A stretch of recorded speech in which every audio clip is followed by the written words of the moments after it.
Amen. We are starting into our Journey to Easter series. And like I said, it is all about arise in life. That Christ has given us life that we are meant to live out now. And as we join into this thing, we're going to talk this week about a life that pursues. Arise in a life that pursues, that's going after God, that's going after Jesus. In order to pursue, we have to prioritize what is important. We all make sometimes subconscious decisions all the time on where our priorities lie. That if we were to really map it all out, we'd say, here's where this is the top 5 priorities I have, and everything else just kind of fits in. But where does Jesus fit into that scheme? Because we have to prioritize what's important if we're actively going to pursue. If we're going to arise in a life that pursues Jesus, we've got to make sure that he's a priority. But the question that goes along with that is this. If you were to ask those close to you, not someone that you talk to occasionally, because you can always feed the information to them and they can regurgitate what you want them to regurgitate. But if you were to ask those close to you, what would they say that you really go after? What would they say is your priority? What would they say is super important to you? And I'm not trying to make us feel guilty today. I'm just trying to help us to think through and to be authentic and real with the understanding, am I really passionate in my pursuit of Jesus? Because Jesus did not come for us to understand who he is, even to understand him as the Messiah, but he says, come, and he says, follow me. Are we willing to get out of our comfort, get out of our situation? Are we willing to change our situation in our comfort if he called us to change it? Because that's what it means to follow him.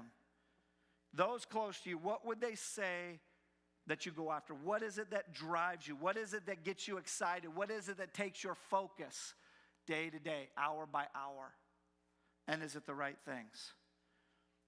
And so therefore, we need to pursue in that way. But even as we pursue Jesus, obviously that is the focus of this message today, pursuing Jesus, arising in a life that pursues Jesus. But even as we pursue Jesus, we don't fully know who he is. How many of you, open honesty around here, we value one another, how many of you can say you don't know Jesus the way you know that you can or you should? Yeah, that should be most all of us. We should never get to a place that says, I know Jesus exactly how I'm supposed to know him. God, he's God. And if he's God, then there's always something more I can know about him. This is why he asks us to follow him. This is why it's important for us to start this series. If we're going to arise in a life that he has created us for, we need to arise in a life that pursues Jesus, because he's always unveiling something more about him. And as he unveils more about himself, we realize there's something more that I need to grow into in this journey with him. And so I want to talk today about the disciples, the pursuit that many of the disciples have. And it's really going to be looking at Matthew 14, 15, and 16. We're not going to read all of that. I'm going to take strategically 3 separate stories in each one of those chapters and watch what happens as the disciples, as the followers of Jesus, came to know Jesus more. Because hopefully it encourages us, wait a second, I'm supposed to know him more. And as I know him more, I might be brought to the place that the disciples finally got to in Matthew 16. But see, the disciples, when they started out on the journey, there was something that gripped them. There was something that intrigued them about Jesus. He didn't just walk up to them and say, hey, follow me. And they're like, who are you? They knew something about him. They knew him as a good teacher. They knew him as a good follower of God, and so he's a prophet. They were concerned about that, like, hey, if he's speaking prophetically, I want to follow that and do what he's doing. And so whatever it was that intrigued them, they started on a journey. Whatever it is that intrigues you about Jesus, you start on a journey. And I don't want you to be discouraged today because you're like, I've started on this journey, but I don't feel like I know him well enough. I want you to be encouraged today, set free by the fact that you're not supposed to know everything about Jesus when you start the journey. You're just supposed to be about the journey. Because a lot of times we feel like destinations are so important. We want to get to this point, this point, this point. And he says, with me, it's all about the journey. It's all about how we interact on the way. Check this out in Matthew 14, 13 to 21. I'm just going to read this. You can check it out for yourself. In fact, I would encourage you to check out this story in Matthew 14, and then in 15, and then in 16, we'll talk about that. But it says this, now when Jesus heard this, he withdrew from there in a boat to a desolate place by himself. But when the crowds heard it, they followed him on foot from towns. And he went ashore. He saw a great crowd, and he had compassion on them and healed their sick. Now, when it was evening, the disciples came to him and said, this is a desolate place, and the day is now over. Send the crowds away to the villages to go buy food for themselves. But Jesus said, they do not need to go away. He says, you give them something to eat. And the disciples said to him, we have only 5 loaves here and 2 fish. And he said, bring them here to me. Then he ordered the crowds to sit down on the grass, taking the 5 loaves and the 2 fish. He looked up to heaven and said a blessing. And then he broke the loaves and gave them to the disciples. And the disciples gave them to the crowds. And they all ate and were satisfied. And they took up 12 baskets full of broken pieces left over. And those who ate were about 5,000 men, besides women and children. So we see that Jesus does something great and glorious. And you're like, well, that's what we would expect from Jesus. Some people have heard this story before, and you're like, I am just amazed that Jesus could do this. But here's the important thing, that Jesus didn't do stuff just to show off. Jesus did stuff so that he could help those following him grow to understand him more. For one, those people that followed him, that were listening, he says, I want you to get a hold of what you're listening to, so we're going to feed you so that you can hear more. But really, I think in many ways that this story was more about helping the disciples to raise their expectancy of who this Jesus was. Because once again, they just followed him knowing he's a good teacher, he's a good prophet, but we're not sure exactly who he is. They see him heal people, and they're like, so we know he's a healer. And then all of a sudden, he gets to this space. It says people follow him, and so they see that he's a compassionate person. He's very compassionate. He was about to go on a vacation. He's taking a break. The disciples feel like we could finally shut it down.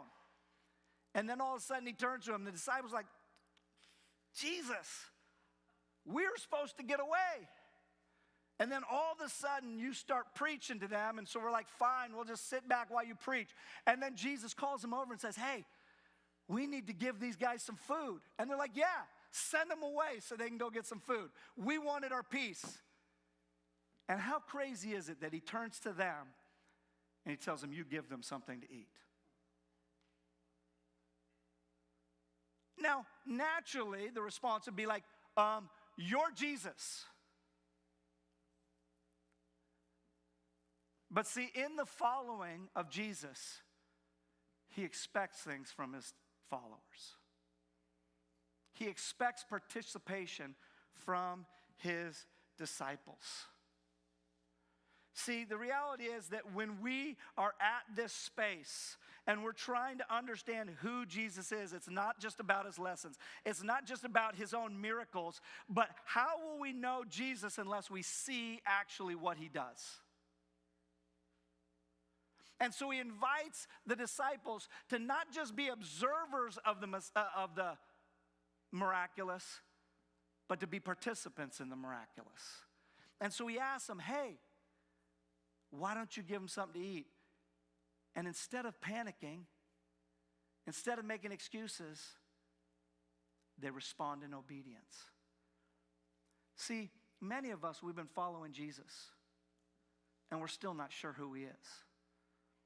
And there is no shame, there is no conviction here about that. The thing is, how willing are you to have your eyes opened up to how big our God is? Because the same God that did miracles back then is the same God that does miracles now. The same God that is able to bring health and wholeness in people's lives. He wasn't just about teaching a lesson. He knew that if I send these people away, some of them are going to miss this opportunity to move forward in relationship with me.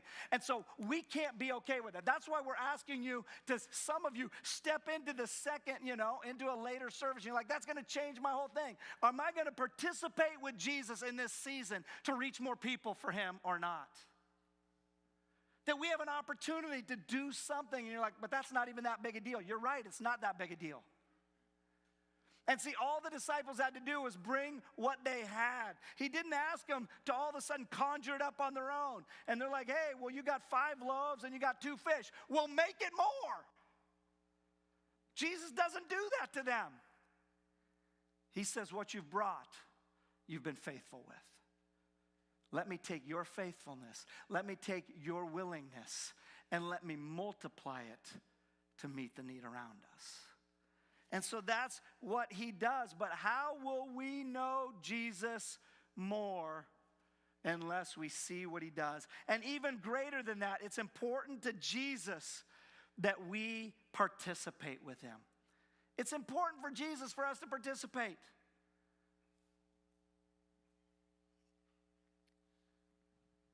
Question. How many of us in this room have seen something that you can't explain and you're like, that's got to be something that God has done? Yes, there's so many of us. We're like, I've seen you work before. And it helps us to move forward in that. But how much more do we get to understand it if he says, next time I want you to do the work? We're like, oh, I'm not willing to do that. I mean, you're Jesus, but he says, I want you to participate. I want you to not live on secondhand stories. Too much of Christianity is secondhand stories. Well, someone told me this, and someone told me this, and I've read about this, instead of firsthand account of God's move in our lives. And there needs to be a spot somewhere along the journey where you're like, I've moved my faith from something that I've heard about someone else doing into something I've stepped into and I saw God show up. The reality is I look around here and I know that there are stories in here that God needs to show up in. There is heartache in the room that God needs to show up in. And God's saying, are you willing to step into this and trust me? Or are you just going to sit back and go, please, please, please, please do something? And the disciples took a move that day. In Matthew 14, they moved from just being followers and watchers of what God was doing to all of a sudden participating in a miraculous move of Jesus. And you would think that would change everything for them. But they're just like you and I. And I love this. Let's just jump forward a little bit into Matthew 15. Because just because you saw it once doesn't mean you know all you need to know. I already had us raise our hands, and some of us, like many of us in this room, I've seen God move in a powerful way. But the problem is, for many of us, that was a long time ago. And even if it was a week ago, does he have something more for me today? Check this out in Matthew 15. Jesus went on from there and walked beside the Sea of Galilee. And he went up onto the mountain and sat down there. And great crowds came to him, bringing with them the lame, the blind, the crippled, the mute, and many others. And they put them at his feet, and Jesus healed them. So that the crowds wondered when they saw the mute speaking, and the crippled healthy, and the lame walking, and the blind seeing, and they glorified the God of Israel. Then Jesus called his disciples to him and said, I have compassion on the crowd because they have been with me now 3 days and have nothing to eat. I am unwilling to send them away hungry, lest they faint on the way. And the disciples said to him, where are we to get enough bread in such a desolate place to feed a crowd? This is like Vuja Day. I know some of you are like, he said that wrong. There's nothing real about deja vu. So I make a joke about it. All right? Because a lot of times we're like, wait a second, we've heard this story. Some of us, as we read the Bible, we think, oh, Matthew had a senior moment right there and he started telling the same story over again. But he didn't. A few months after he'd fed the 5,000, which was really not the 5,000 because they only counted the men because they're pig heads. You know what I'm saying? And so really, it was 5,000 plus the women and children. It was over 10,000 people.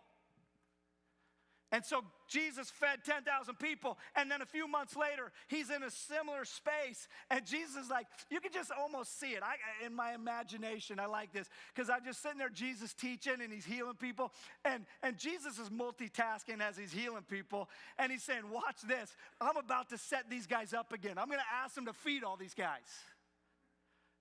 And so then he calls his disciples over, hey, guys, why don't we feed these people, because they're getting hungry. It's 3 days in.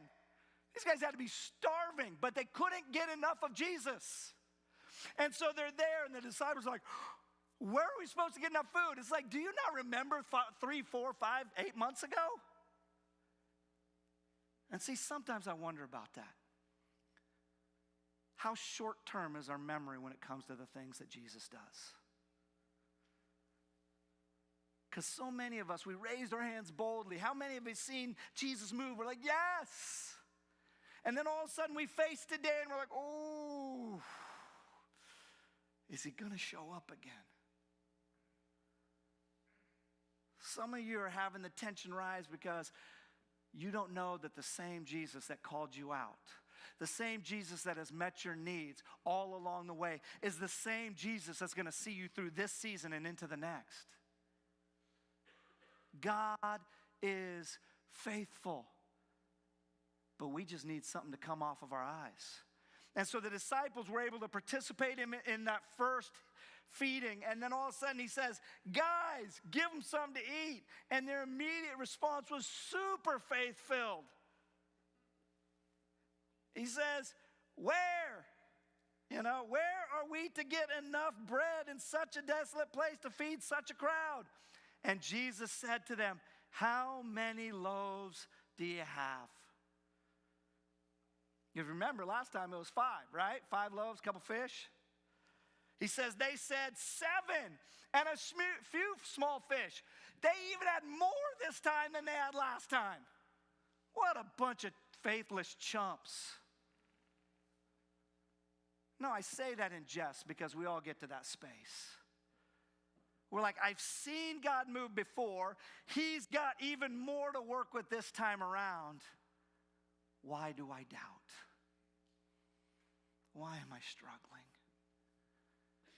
And so he says, bring them to me. And Jesus said to them, and Jesus directed the crowd to sit down on the ground. He took the 7 loaves and fish, and having given thanks, he broke them, gave them to the disciples, and the disciples gave them to the crowds, and they all ate and were satisfied. And they took up 7 baskets full of broken pieces left over. And those who ate were 4,000 men, besides women and children. There was less people fed with more food. Come on, that was easy for Jesus. It was still beyond anything we could do. But the disciples got to see, once again, the repetition. Jesus never gets frustrated that we doubt. He never gets frustrated that we start to go, what am I supposed to do? He's just saying, are you going to continue to follow? Are you going to continue to follow me?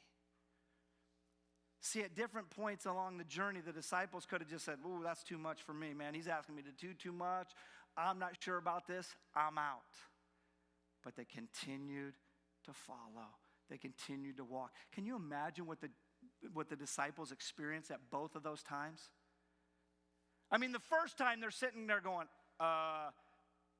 Jesus, you just thank God, and now you've given us the food. And now I've got to walk in there, and I've got to hand it to this group going, oh, there's going to be nothing left over. When am I going to go to the next one? Oh, the basket came. Still got something in it. And they walk to the next part. Oh, man, it's got to go after this one. And they come back, and they've got 12 basketfuls. They've got more food left over than what they started with. And this second time around, they're going, we've kind of been here before. And so they hand it out. And so I'm sure they were moving a little more faith, like, we've seen this before, let's watch. And then they're watching a little more intently. Instead of burying their head going, oh my gosh, I'm humiliated, I'm so embarrassed that I'm doing this. Then they're watching going, God, what are you going to do? And then all of a sudden they collect it and go, yeah, now we got extras. See, their faith built. Their confidence in Jesus built. Are you allowing your confidence to build by the way that you pursue Jesus? Jesus is never about a one-time experience. Jesus is not about, well, did you believe me? Did you get baptized? Did you do that? We're done. He's like, no. Today's a new day. Today's a new opportunity. Are you going to serve me into this next season? I was talking to my friend down here, and I'm just going to point this out. I'm not to be crazy because he's just in a big transition. He just moved where he was, out of state, into this space and says, I'm here now, permanently. That can be a risky, wild space to be, except for he believes that Jesus is with him. How active is your pursuit? Are you believing Jesus is the one that's called you into this space? He's the one that's calling you to step into this. He's unveiling his miracles before you and you allowing you to see it. Because as we pursue, we grow an understanding of him. But another beautiful thing about it is we grow an understanding of ourselves. See, it's one thing to know, wow, Jesus, you are a miracle worker. It's another thing to say, wow, Jesus, you choose to do your miracles through me. I know there's some people that are being asked to do some crazy stuff right now. Why? Because that's the God that we follow. There's some people in this room right now that he's saying, hey, this is what I have prepared for you. And you're like, I'm not sure how that's going to work out. And he says, are you trusting me to take that next step? Are you trusting me to take that next step? You're like, well, can I get all of it figured out first? And he says, no. Follow me.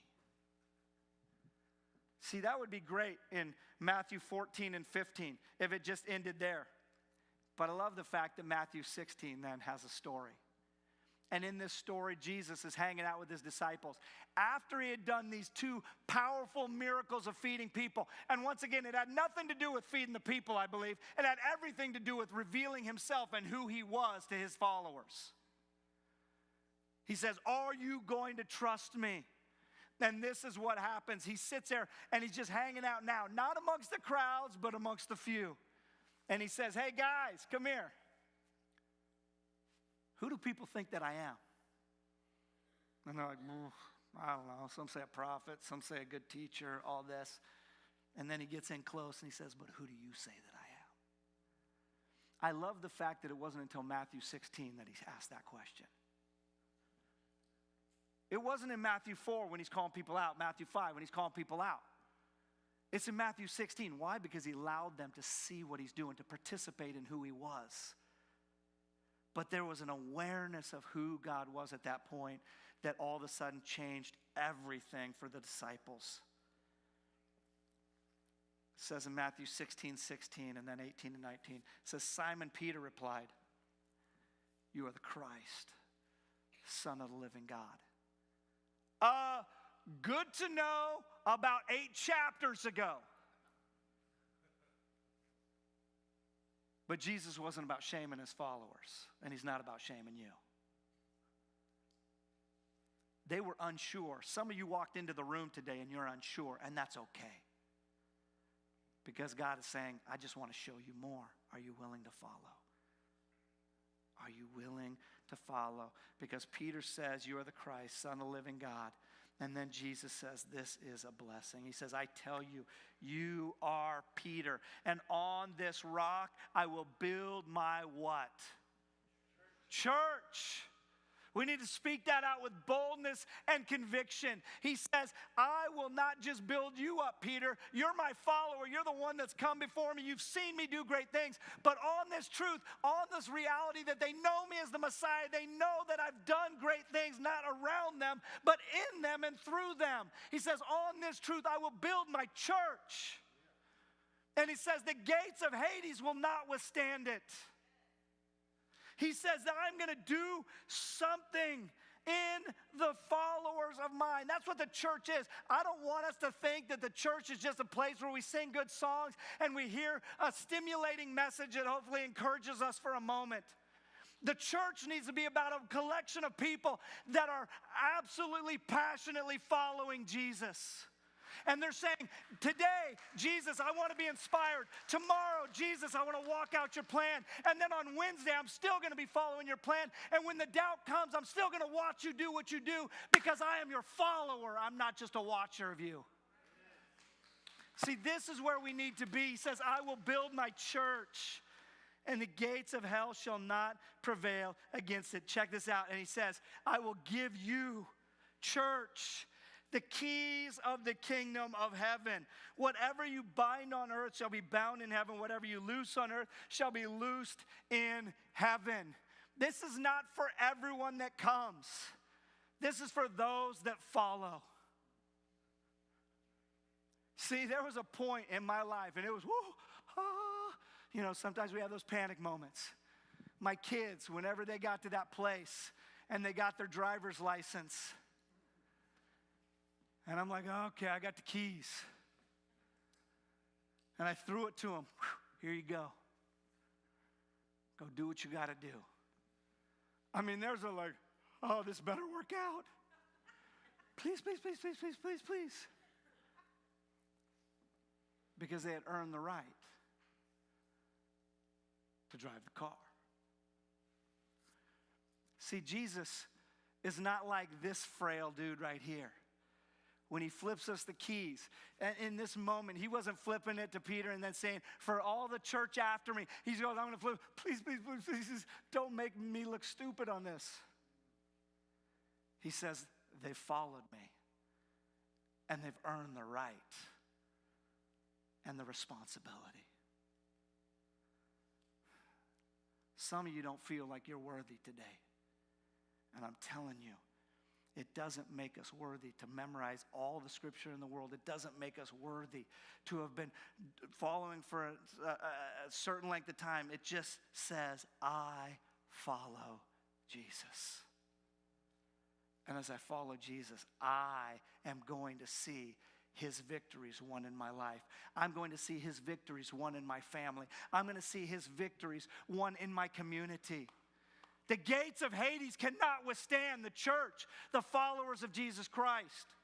I'm tired of us sitting in the back and going, oh my gosh, Jesus, you got to move, you got to move. Hey, let's have another prayer meeting. Jesus, you got to move. I'm not diminishing prayer meetings. I'm saying there's a time when we pray and Jesus says, what do you have? And he says, this is what I got, but it ain't enough. And he says, oh no, it's enough because you're my follower. And we're going to get it done.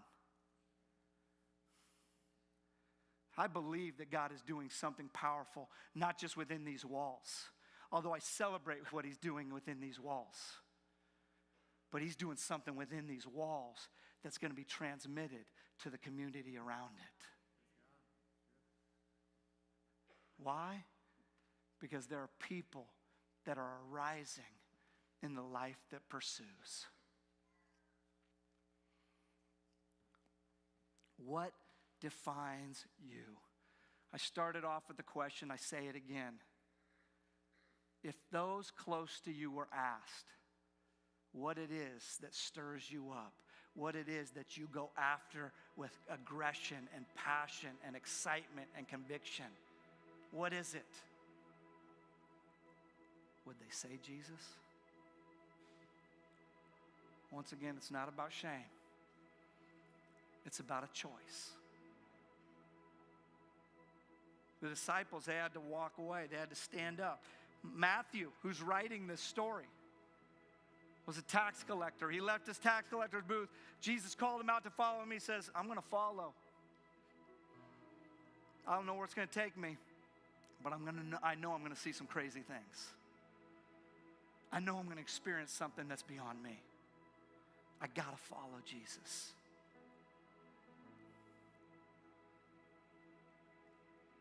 It's not about what you say. It's about who you follow. Let's pray together. God, we thank you today that you have seen fit to invite each one of us into this journey. There's not one person in this room or online that's listening, not one person that you're saying that call's not for you. Every single one of us, you've called out to us and said, will you follow me?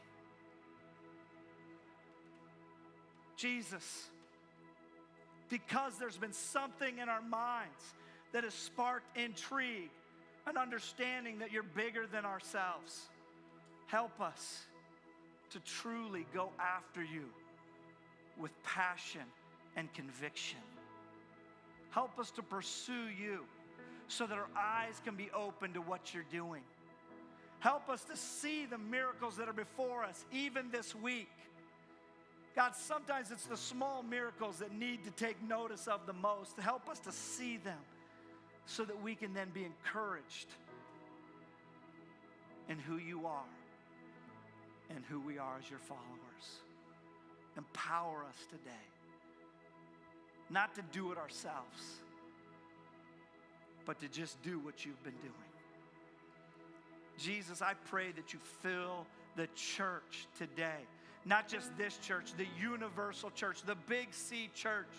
Fill it up with people that are passionate to see you move in this world. And God, help us to follow you and do what you've called us to do every step of the journey. God, I pray for those that have not stepped into this yet. They've been watching for a long period of time, but today there's something gripping their soul. Help them to take that bold, courageous step to say, okay, Jesus, I don't know the fullness of who you are or what you really want from me, but I choose today to follow you. Lead my life. God, I give you my hopes, my dreams, my directions, my plans. I give them all to you and say, I want to go where you want me to go. I want to do what you want me to do. Lead my steps. Fill me with stamina for the journey and confidence in whom I'm following. Open my eyes to things I would never believe because of who I am with. In Jesus' powerful, victorious name we pray.